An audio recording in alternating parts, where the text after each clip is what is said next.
네, 안녕하세요. 저는 오늘 분산 환경에서 일관성과 정합성을 보장하는 방법에 대해서 발표할 김학현입니다.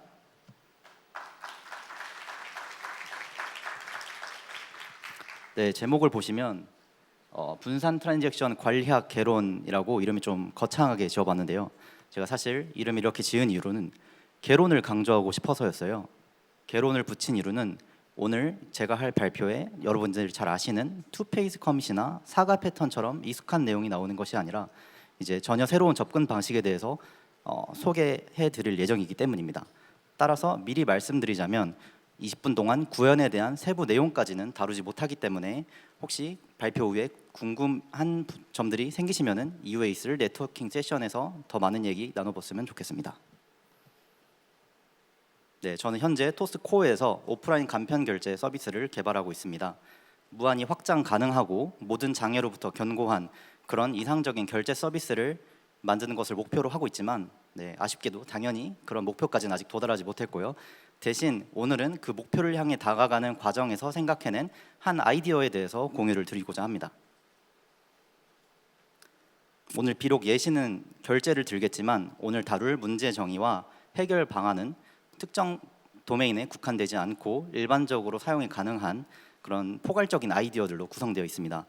그리고 모든 개발이 그렇듯 분산 환경에서도 정답이 존재하지 않고 다양한 선택지가 존재합니다. 오늘 제가 말씀드릴 내용도 그런 선택지 중 하나이자 실제 서비스에서 검증된 접근 방식입니다. 따라서 편하게 그리고 재미있게 들어주시면 감사하겠습니다. 네, 먼저 트랜잭션 2개로 이루어진 아주 간단한 태스크를 하나 정해봤습니다. 여기서 트랜잭션 하나는 한 번의 API 콜이라고 생각하셔도 좋습니다.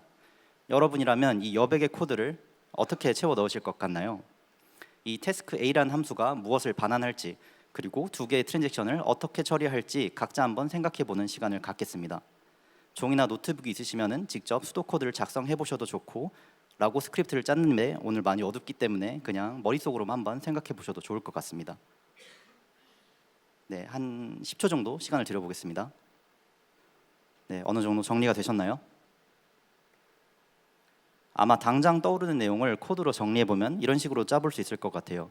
트랜잭션의 결과를 성공 또는 실패로 표현을 하였고 트랜잭션을 취소시킬 수 있는 롤백이라는 기능도 한번 만들어봤습니다. 지금 코드상에는 업데이트되지 않았지만 롤백은 구현 편의상 항상 성공한다고 가정을 해보겠습니다.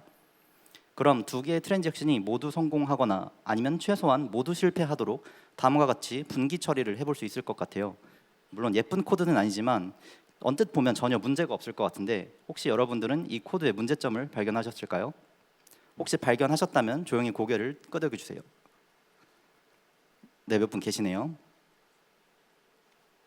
제가 앞서 트랜잭션 하나를 한 번의 API 콜이라고 가정했는데 우리는 다음과 같은 경우에 API의 처리 결과를 알 수가 없습니다. 먼저 요청을 보내는데 서버에서 응답을 늦게 처리해 줄 수 있습니다. 그리고 심지어는 서버에서는 시간 내에 응답을 하더라도 네트워크 상으로 지연되거나 유실될 수 있습니다. 그리고 마지막으로 서버에서는 클라이언트와 사전에 협의되지 않은 에러를 응답할 수 있습니다. 그리고 이러한 경우에 우리는 API의 결과를 즉각적으로 확인할 수 없습니다. 따라서 트랜잭션의 결과는 아까처럼 성공, 실패 두 가지가 아니라 성공, 실패, 알 수 없음 이 세 가지가 되어야 합니다.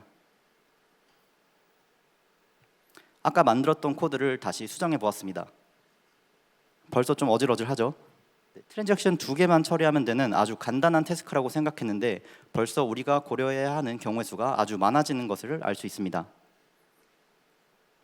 그리고 트랜잭션이 하나만 추가돼도 가능한 경우의 수는 기하급수적으로 늘어나게 됩니다. 앞에 표가 잘 보이시나요? 이 표를 가만히 보고 있으면 트랜잭션 간의 상태가 불일치하는 것이 오히려 상태가 일치하는 것보다 더 자연스럽게 느껴지기까지 합니다. 우리는 이렇게 필연적으로 발생하는 트랜잭션 간의 불일치 상황에서 태스크 A의 최종 상태를 어떻게 정의하고 트랜잭션 간의 불일치를 어떻게 해결할 수 있을까요? 다음은 좀 더 현실에 있을 법한 상황을 살펴보겠습니다. 태스크가 단순히 트랜잭션으로 이루어진 상태가 아니라 태스크가 서브 태스크로 이루어져 있고 서브 태스크가 다시 트랜잭션으로 이루어진 상태입니다. 전에 없던 계층 관계가 생겼고 전체 가능한 경우의 수는 3의 4승 81가지가 되었습니다. 근데 안 좋은 소식이 하나 있습니다.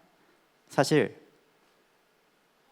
언론 상태는 최종적으로 성공 또는 실패로 밝혀질 것이기 때문에 우리는 트랜잭션당 3가지의 경우의 수가 아니라 4가지의 수를 고려해야 합니다.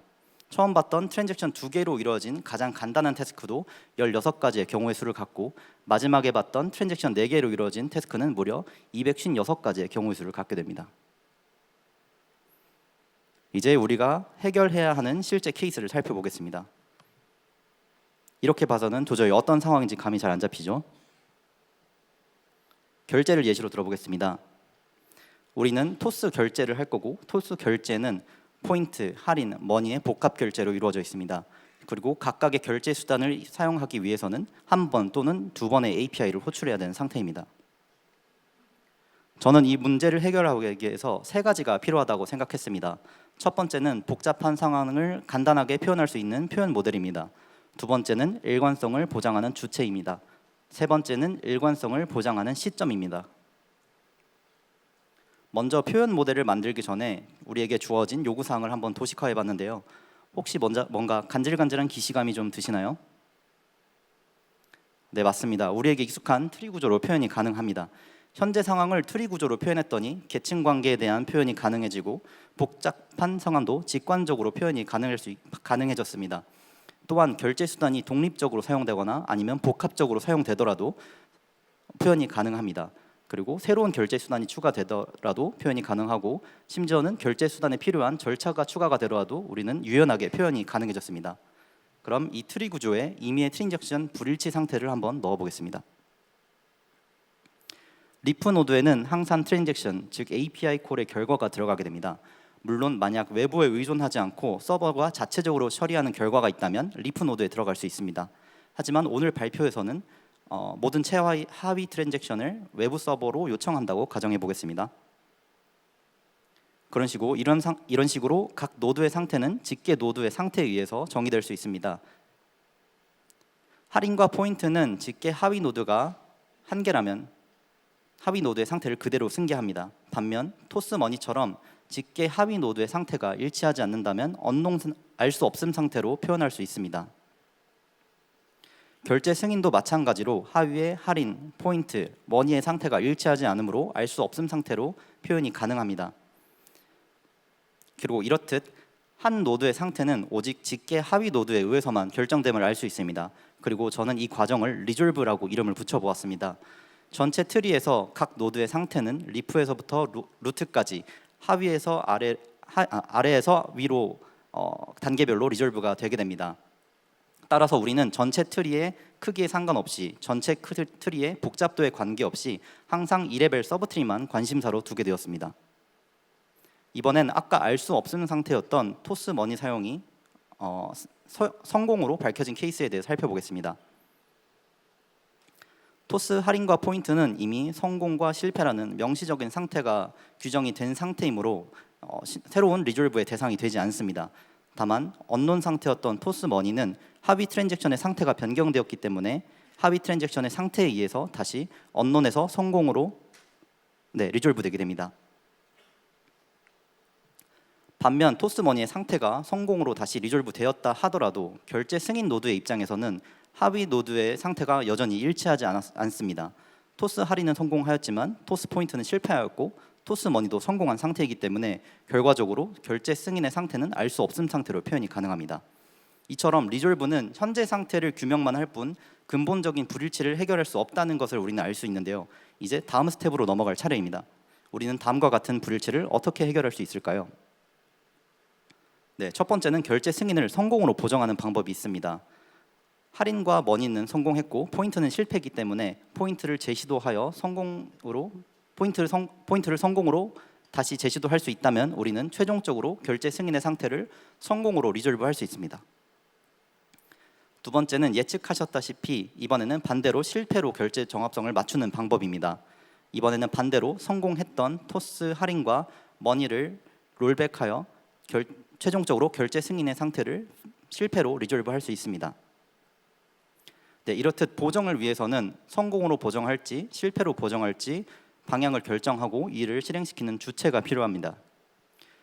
그리고 리졸브에서 한 노드의 상태가 오직 직계 하위 노드의 상태에 의해서만 결정이 되었듯이 저는 보정 정책 또한 각 노드가 자체적으로 결정해야 한다고 생각했습니다. 하위에 복수계의 노드를 가질 수 있는 모든 노드들이 각각의 보정 정책을 가지고 있다면 어떠한 크기의 트리여도 어떠한 복잡함을 가진 트리여도 우리는 리프에서부터 루트까지 모든 상태의 정합성을 일관되게 보장할 수 있게 됩니다. 이 부분이 기존 투페이스 커밋 그리고 사가 패턴과 차별화된 점입니다. 트리의 각 노드가 사가 패턴의 사가 오케스트레이터처럼 동작하는 것처럼 보이실 수도 있습니다. 하지만 각각의 노드는 전통적인 사가 오케스트레이터보다 확장된 역할을 합니다. 사가 오케스트레이터와 달리 각 노드는 단순히 보상 트랜잭션뿐만 아니라 재시도와 보상이라는 이중 보정 전략을 가지고 있기 때문입니다. 이 양방향 보정은 결제에서 매우 중요한데 뒤에서 한 번 더 다루도록 하겠습니다. 그래서 이 모델에 굳이 이름을 붙인다면 계층적으로 중첩된 개선형 사가 오케스트레이터 정도로 표현할 수 있을 것 같습니다. 그렇다면 이 일관성을 우리는 언제 또는 언제까지 유지해야 할까요? 최초 요청을 API 콜로 받는다고 가정했을 때 우리는 모든 일관성을 보장할 채 이 API 응답을 내보낼 수 있을까요? 혹시 없다고 생각하시면 조용히 고개를 끄덕여 주세요. 네, 감사합니다. 정답은 보장할 수 없다입니다. 은행의 점검 또는 지원, 서비스의 장애, 불안정한 네트워크 환경 등 짧게는 수분에서 길게는 수시간까지 우리는 상태를 확인할 수 없는 케이스가 다양하게 존재하고 실제 환경에서도 매일 발생하고 있습니다. 따라서 분산 환경에서는 최종적 일관성을 보장하는 것이 필연적이라고 할 수 있습니다. 다시 정리하자면 저는 분산 환경에서 트랜잭션의 상태 불일치를 해결하기 위해 트리 구조를 도입하였고 상태 규정 및 보정의 규체 또한 각 노드에게 위임하는 방식으로 문제를 해결했습니다. 그리고 분산 환경에서는 항상 API 응답 내에서 일관성을 보장하는 것이 불가능하기 때문에 최종적 일관성을 추구하도록 설계하였습니다. 대부분의 분산 시스템은 서비스 장애나 네트워크 지연, 네트워크 단절과 같은 예외 사항이 발생하면 사람이 수동으로 정합성을 추스릅니다. 하지만 이 시스템은 정합성을 설계 레벨에서 닫았고 사람의 개입 없이 자동으로 해결하며 실제 운영 환경에서 안정적으로 증명되고 있습니다. 다음으로 실질적인 구현 방식에 대해서 간단하게 소개드리겠습니다. 저는 실제로 테이블 설계 시에 각 트리의 레벨을 하나의 테이블로 설계하였습니다. 상황에 따라서 노드의 레벨을 하나의 테이블로 합칠 수도 있습니다. 다만 저의 경우에는 노드 레벨별로 추상화 레벨이 다르고 관심사가 다르다고 생각했기 때문에 레벨별로 테이블을 나누는 선택을 했습니다. 그리고 최종적 일관성을 위해서 분단위 배치로 앞서 말씀드린 리졸브와 보정 작업을 진행하였습니다. 처음에는 이 분단위 배치만을 이용해서 정확성을 맞췄지만 모정의 사건 이후에는 정합성 보정을 더 빠르게 당기기 위해서 API 트랜잭션 내에서 최소한의 보상 트랜잭션을 실행하도록 하였습니다. 그리고 오늘은 시간 관계상 이 모정의 사건에 대해서는 설명을 드릴 수는 없을 것 같고 이따가 네트워크 세션을 이용해 주세요. 다음은 좀 더 디테일한 부분들입니다. 앞서 보셨던 리졸브나 보정 방식은 발표를 위해 상당히 추상화된 레벨입니다. 그리고 실제 비즈니스 환경에서는 꽤나 복잡한 정책을 가집니다. 결제에서 모든 정책은 크게 세 가지 근거를 가지고 정해집니다. 첫 번째는 결제 수단별 심리적 가치 차이입니다. 간단하게 말해서 사용자가 현금을 지불했는데 물건을 받지 못했거나 환불 후에 현금을 입금받지 못했을 때 포인트나 할인에 비해 더욱 불편하게 인식한다는 것입니다.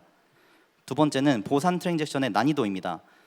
사용자의 재화에서 차감을 함으로써 보정을 하는 것과 사용자의 재화에 플러스를 함으로써 보정을 하는 것의 차이인데요. 다시 말해 사용자에게 입금시키는 것이 사용자의 계좌에서 출금시키는 것보다 더욱 쉽다는 관점에서의 보정 설계입니다. 마지막으로 세 번째는 토스 포인트, 토스 할인 등 토스의 내부 서비스 재화를 다루는 것이 유저의 계좌와 같이 토스 외부 서비스의 재화를 다루는 것보다 쉽다는 관점입니다. 그리고 이 세 가지를 고려하여 다양한 정책을 세울 수 있습니다. 승인 환불 시에 결제 수단마다 순서를 보유하거나 아니면 승인 환불 시에 필수적으로 성공해야 하는 결제 수단을 설정할 수도 있습니다. 또한 아까 말씀드린 언노운 상태를 어디까지 전파할지를 결정하여 외부에 정책을 위임하는 것도 가능합니다. 이처럼 트리 구조로 각 단계의 상태가 명확하게 표현이 가능하기 때문에 이를 베이스로 다양한 정책을 커스텀하게 구현하는 것이 가능합니다. 앞서 우리는 트랜잭션을 한 번의 API 콜이라고 가정하기도 하였고, 흔히들 트랜잭션을 쪼갤 수 없이 원자적인 하나의 작은 단위라고, 물리적인 단위라고 생각하기도 합니다. 하지만 트랜잭션은 절대적이고 물리적인 단위가 아니라 추상화 레벨에 따라 달라지는 논리적인 단위입니다. 결제 승인의 관점에서는 할인, 포인트, 머니가 트랜잭션인 반면 토스 머니의 관점에서는 충전과 사용이 각각의 트랜잭션입니다. 더 밑으로 내려가서 실제로 토스 머니 서버의 관점에서는 또다시 하위의 트랜잭션이 나누어지는 구조가 될 것입니다. 반면 위로 올라가면 우리가 잘게 쪼갠 결제 승인 역시 하나의 트랜잭션에 불과합니다. 뿐만 아니라 유저 관점에서는 상품과 결제, 배송을 아우르는 아주 커다란 액션 또한 주문이라는 하나의 트랜잭션에 불과합니다. 이렇듯 우리가 트리 구조를 명시적으로 설계하지 않았더라도 각 서비스는 이미 누군가의 하위 트랜잭션이자 또 누군가를 호출하는 하나의 노드로서 존재하는 것을 알 수 있습니다. 저는 제가 문제를 해결하기 위해 트리를 설계했다고 생각했지만 사실 모든 서비스는 아주 이미 오래전부터 거대한 트리의 일부였을지도 모르겠습니다. 네, 이상으로 발표를 마치겠습니다.